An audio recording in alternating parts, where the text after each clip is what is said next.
guys, welcome back to Retail Chats. We talk about our experience, and sometimes we go out to see, feel and touch. On good days we try on, but today we're talking about our experiences. Welcome. Talking about sales and promotions in businesses where closer to pay days you check your inbox and all you see is sale there, 50% off here, 30% off here. They make it sound so nice. They make it look and feel like you are special because it's personalized, it's addressed to you. Those is fine, especially the online stores, able to even curate looks based on what you usually purchase. And I know even with Checkers and all these online platforms that based on your history of purchase, then they will have things that you are likely to be interested in, you are likely to purchase. I used to work for CNA and we marked down books between 2021 and 2022. So many promotions happening, and sometimes it was also confusing. It was hard to keep up, only to find out at a later stage that our new owner that took us over from Edcon had borrowed money from these other people, was struggling to pay them. The money that he used, unfortunately, he made a wrong decision. He purchased a lot of books and he neglected the entire business in terms of stationery and other things that we were known for. It ended up just mostly being a bookstore. 239, and then it became a 120, and then but the final price I paid for this book was, I still have the receipt,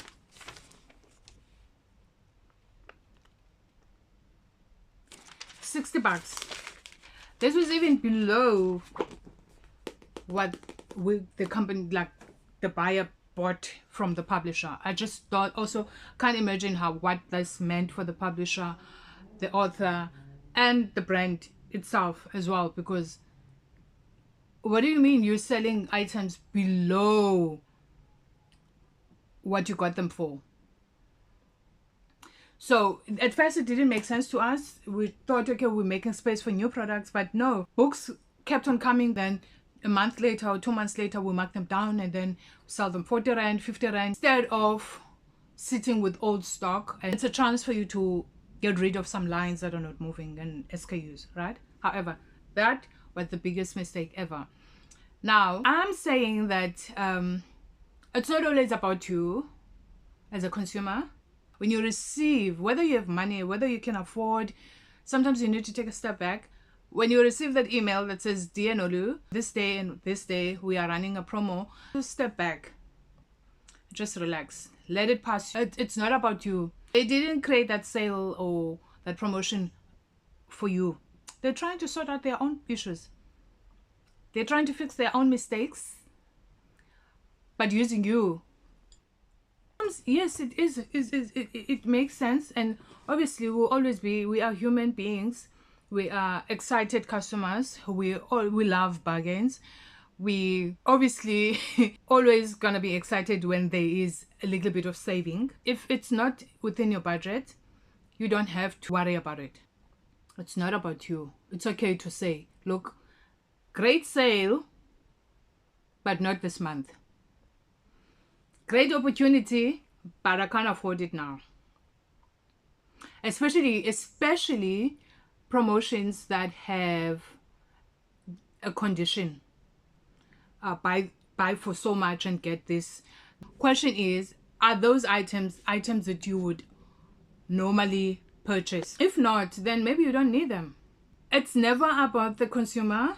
It's about the brand and the problems they want to fix.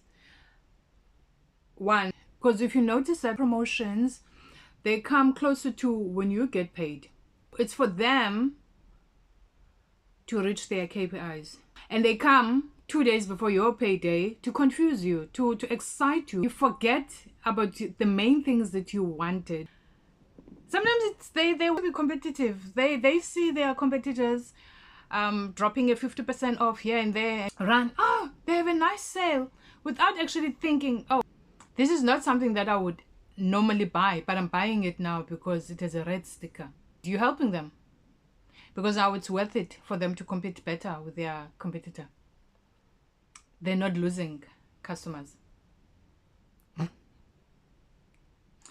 Sometimes it gets too quiet, guys. You see now, from the 10th up until the 15th, 16th, the shops are quiet. So how else are they gonna make you come to the store? They have no choice but to throw in the sprinkle some promotions there so that you come. They want people to come to the stores. They want you to come to the store to see even more items than you. By the time you purchase, your basket value is higher than what you initially came for, because there's a power in you going to the store, because you're going to see other things. If you don't have a list and a budget, you will see other things as well. So they're betting on that. You're going to see other things that are not necessarily part of the promotion, and it helps them. Same goes for the online store. Whether they give you a coupon or they send you an email, follow a link. Once you follow the link, and you are likely to see more than what you clicked on, the item that you clicked on. If you do check out, you're most likely to check out 3 or 4 items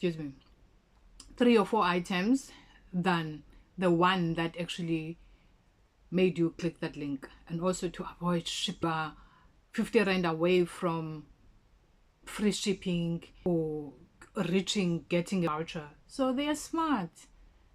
Brands make a mistake of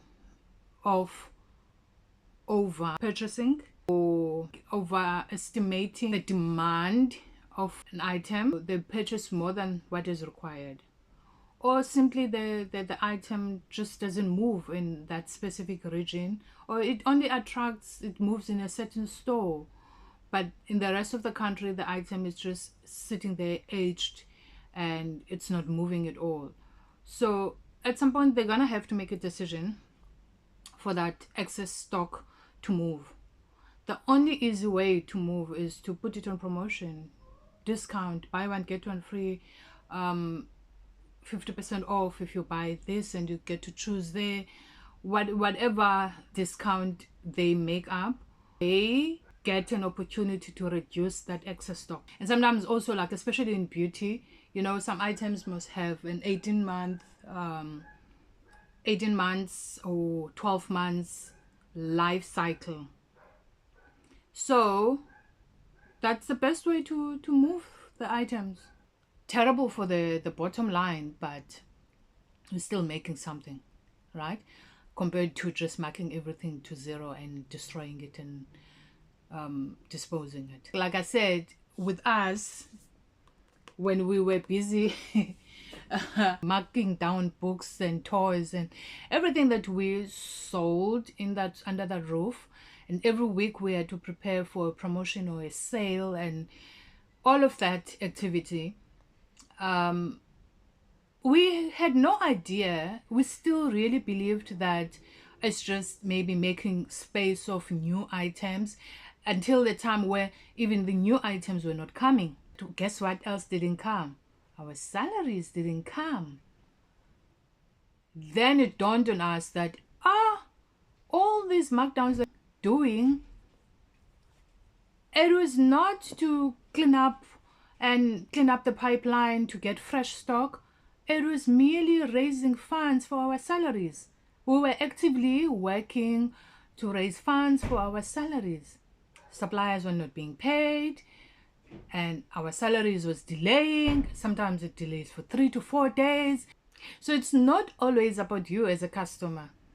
It's going to benefit you buying items that are discounted, because clearly also the brands can afford to sell them at whatever RSP they are selling, the promotional RSP. They've made their calculations. They can still break even, or sometimes they can't, but they need to make tough decisions to make sure the cash flow comes in.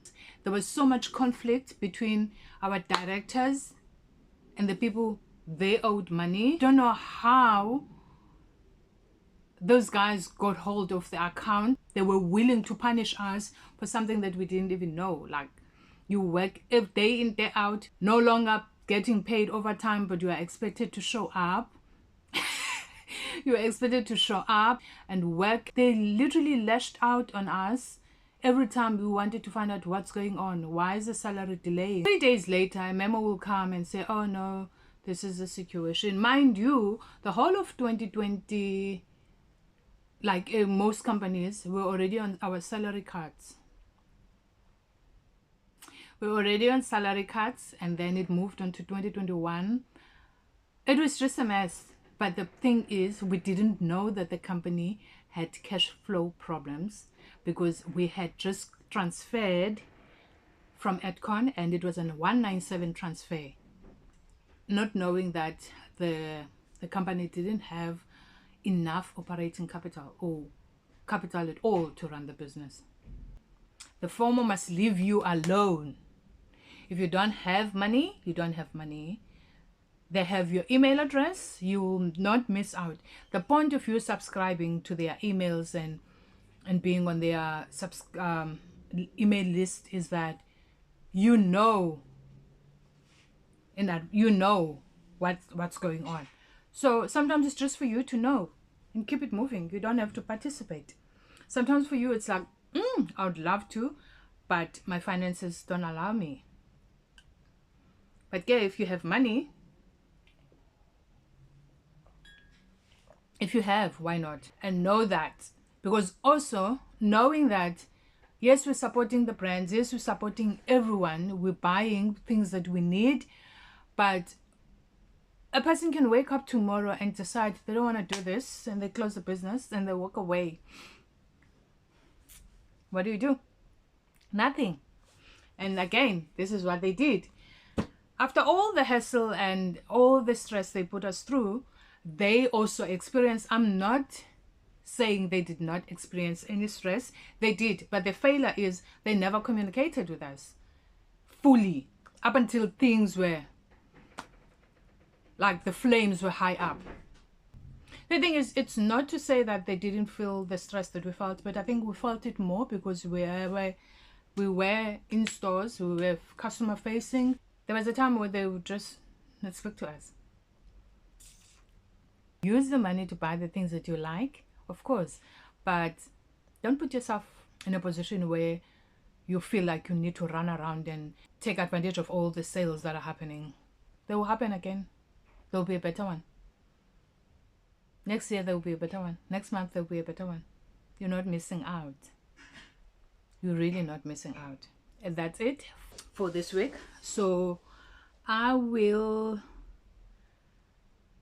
think I just mentioned now the CNA situation, and I think I'm just gonna, I need to go through my emails.